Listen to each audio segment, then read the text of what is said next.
Hi everyone, welcome back to our channel. So today in this video I'm going to show you how to pay AliExpress with Payoneer.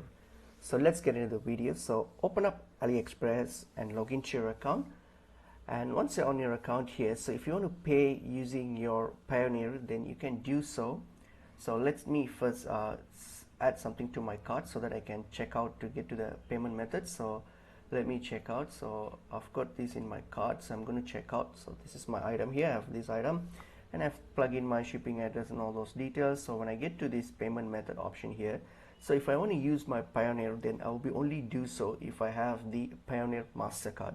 So if you don't have the MasterCard from Payoneer, then unfortunately you won't be able to use your Payoneer for this payment. But if you have the MasterCard, then you can simply hit on this add a new MasterCard option here, and then all you have to do is plug in the MasterCard details of your MasterCard from Payoneer, hit on save and confirm, and then hit on the place order. So you'll be able to use your Payoneer card for this transaction. So that's pretty much it is.